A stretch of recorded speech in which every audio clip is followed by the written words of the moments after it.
कंधार डोह बघायला चाललोय आपण.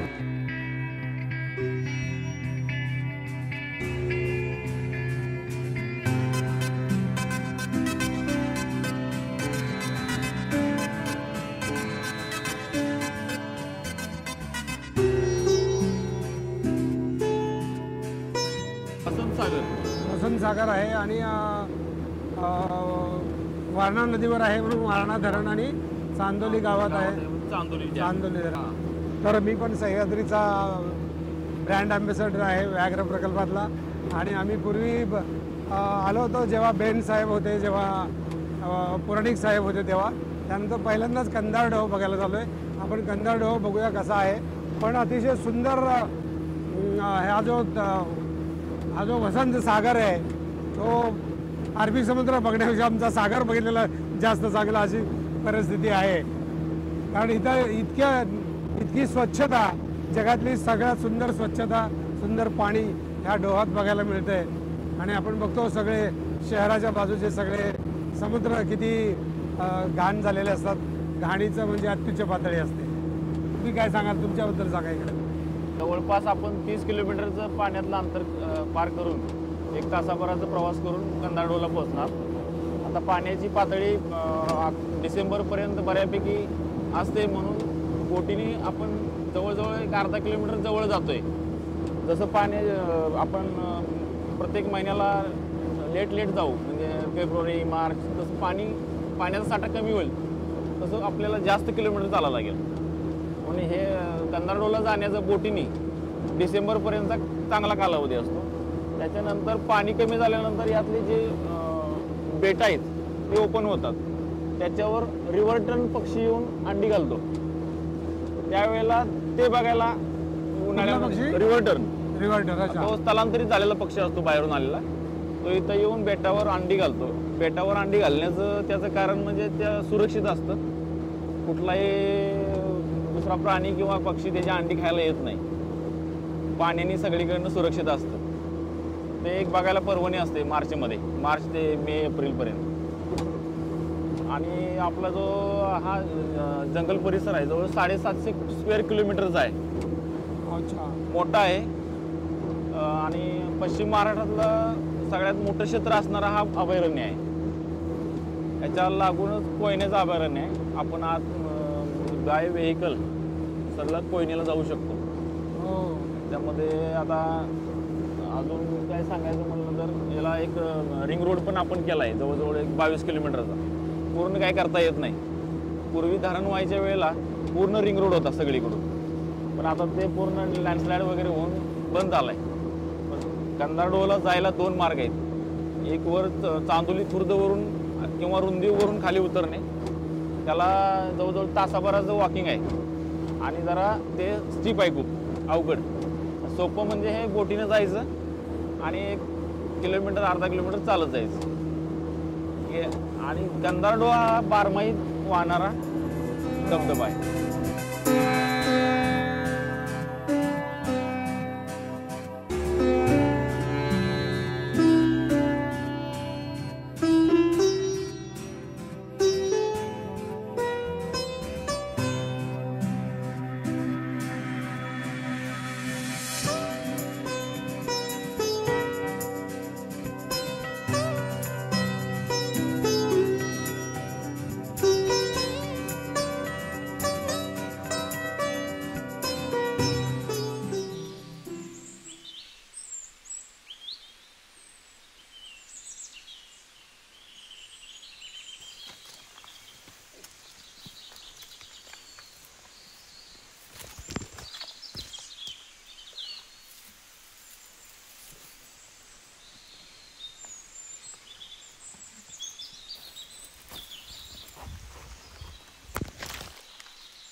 कंधार डोहला आपण चाललो आहे.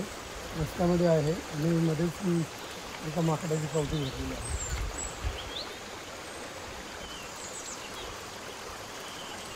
वा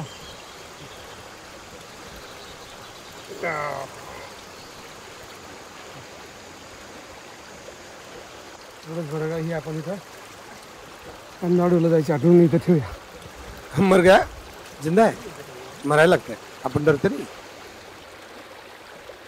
अपन डरते नहीं मरे लोगों को. बहुत जान है तेरी दांतों में. आपला डायलॉग होता ना शोले मध्ये, बहुत जान है तेरी हाथों में, बहुत जान है तेरी दांतों में.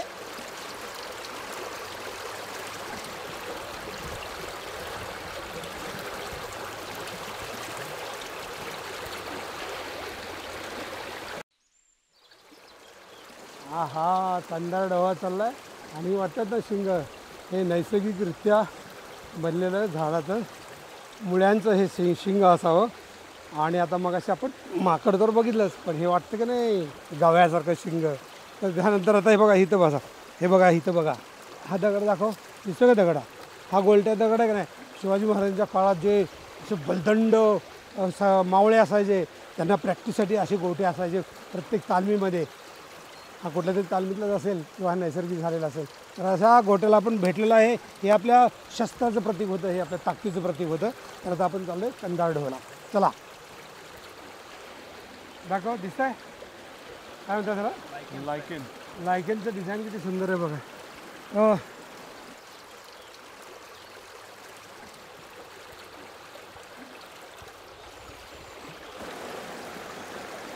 हा तर कंदार ढवाचा हा प्रवास चालू आहे. नलावडे साहेब आमचे चांगले ऑफिसर आणि चांगले मित्र आणि जंगलावर प्रेम करणारे आणि फॉरेस्टवर प्रेम करणारे आहेत. त्याच्यामुळे आम्ही इकडे परत परत येतो आहे. आणि हा पण आमचा निलेश बापट, हा पण जंगलावर खूप प्रेम करणार आहे आणि कंदार ढवाला चालला आहे. तर निलेश तू काय सांगशील. नमस्कार सर. 1926 साली ब्रिटिश जेव्हा होते तेव्हा त्यांनी वनांबद्दल खूप चांगले कायदे केले होते. हां आणि वन संरक्षित करणं आणि त्यांच्या वसतिस्थानं किंवा त्यांना राहण्याची जी जागा होत्या या अशा त्यांनी निवडल्या होत्या. हिल स्टेशन म्हणून आज ती आपल्याकडे नावारूपाला आली. कोर्ट कचेरी असतील तर त्याही जागा त्यांनी डोक्याने निवडल्या होत्या. आणि त्याच्यानंतर बघायचं झालं तर जंगलांच्या हद्दी आणि त्याची मोजमाप ही पण त्यावेळेला खूप सुंदररित्या त्यांनी करून ठेवली होती. त्यामुळे आजकालच्या पिढीला किंवा आमच्यासारख्या तुमच्यासारख्या वनविभागामधल्या लोकांना हे खूप फायदेशीर होतं आहे की ब्रिटिशांनी काही काम करून ठेवलं होतं 1926ला. 1926ला. त्याच्यानंतर 71 साली भारताच्या पहिल्या महिला पंतप्रधान इंदिरा गांधी आल्या. तर इंदिरा गांधींनी कुठल्या तरी एका जंगलाच्या भागामध्ये कचरा टाकताना पाहिलं लोकांना आणि तिथे खूप सारे डेपो तयार झाले होते. तर त्याच्यामुळे त्यांनी वन कायद्यामध्ये तरतुदी करून नवीन म्हणून वन संरक्षित करण्याचं धोरण स्वीकारलं आणि तसे जार दिले आणि आदेश काढले. आणि त्याच्यामुळे आज आपण हा वाघ वाचवा ही मोहीम राबवू शकतो. अन्यथा पुढच्या पिढीला आपल्याला काही देता येणार नाही आहे. आणि मग त्यांनी टायगर प्रोजेक्टला महत्त्व दिलं आणि प्रोजेक्ट टायगर नावाने एक कन्सेप्ट काढली होती. त्याच्यामध्ये आपल्याकडे महाराष्ट्रातला पहिला व्याघ्र प्रकल्प हा मेळघाटचा झाला. आणि मेळघाटनंतर आता आमच्या जो आपण ज्या ठिकाणी आज उभे आहोत त्या ठिकाणी सह्याद्री व्याघ्र प्रकल्प नावाने हा 6वा टायगर प्रोजेक्ट निर्माण झाला. आणि चांदोली राष्ट्रीय उद्यान आणि कोयना अभयारण्य अशी 2 जंगलं मिळून एक टायगर प्रोजेक्ट झाला. साधारणपणे 1150 ते 1250 स्क्वेअर किलोमीटरचा एरिया, बफर मिळून तो साधारणपणे 1600-1800 स्क्वेअर किलोमीटरचा एरिया. आणि युनेस्कोच्या यादीमध्ये किंवा जागतिक वारसा स्थळामध्ये नोंद असलेलं हे ठिकाण आहे ज्या ठिकाणी आज आपण आहोत ते. आणि अशा ठिकाणी मगाचपासून आपली चर्चा चालली होती की आपण स्वित्झर्लंड. तर स्वित्झर्लंडपेक्षा खूप कितीतरी पटींनी चांगलं आणि चांगलंच असलेलं हे ठिकाण आहे. अशा ठिकाणी हा कंधार नावाचा धबधबा आहे आणि त्याच्यामध्ये 12 महिने चालणारं पाणी आहे की ज्याच्यामधनं 3 नद्यांचा उगम आहे. आणि जर जंगलाचा विचार केला तर टोपोग्राफीचा विचार केला तर क्रेस्ट लाईनच्या पलीकडे कोकण कडा येतो किंवा कोकणाची बाजू येते. आणि इकडच्या बाजूला जर विचार केला पूर्वेकडच्या बाजूला तर इकडे सांगली, सातारा, कोल्हापूर असे जिल्हे आहेत ह्या जंगलाला लागून असलेले. आणि त्या जंगलाला लागून असलेल्या जिल्ह्यांमुळे या जंगलाला प्रोटेक्शन पॉईंट ऑफ व्ह्यूनी पण खूप चांगलं महत्त्व आलं आहे की इकडे शहरांच्या बाउंड्रीज आहेत इकडे कोकणकडा असल्यामुळे काही प्रॉब्लेम नाही आहे. तर अशा घळीमध्ये किंवा अशा जागांमध्ये अडकलेलं हे जंगल आहे आणि वेस्टर्न घाटमधलं सगळ्यात उत्कृष्ट नावाजलेलं जंगल आहे. म्हणजे निलेशला असं म्हणायचं की आपला भारत देश हा खूप निसर्गाने नटलेला आहे, भाषाने नटलेला आहे, संस्कृतीने नटलेला आहे. तर अशा ह्या जंगलात आपला एक कंधार डोह आहे, कंधार धबधबा आहे. तर स्वित्झर्लंड आणि दुसऱ्या देशात जाऊन त्याचं महत्त्व वाढून तिकडे पैसे देण्यापेक्षा आपल्या देशाला जर पैसे मिळायचे असतील खूप जगाकडून, तर आपल्या देशानं सुद्धा राजकीय नेत्यांनी सुद्धा इच्छाशक्ती दाखवून याच्यावरती स्ट्रिक्ट बंधनं आणून तिकीट लावून असे पर्यटन स्थळं निर्माण केली पाहिजेत, असं थोडक्यात हेतू आहे. बरोबर.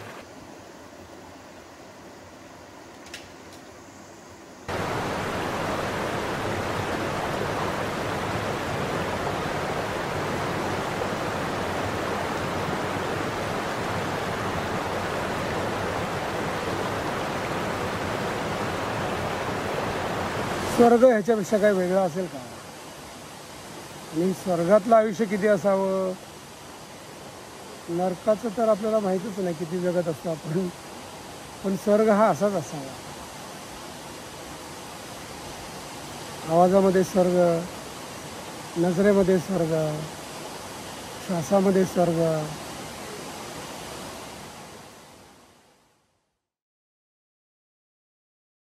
डोह म्हणून प्रसिद्ध असलेला, परंतु हा 12 महिने वाहणारा असा धबधबा आहे. हे याचं वैशिष्ट्य आहे.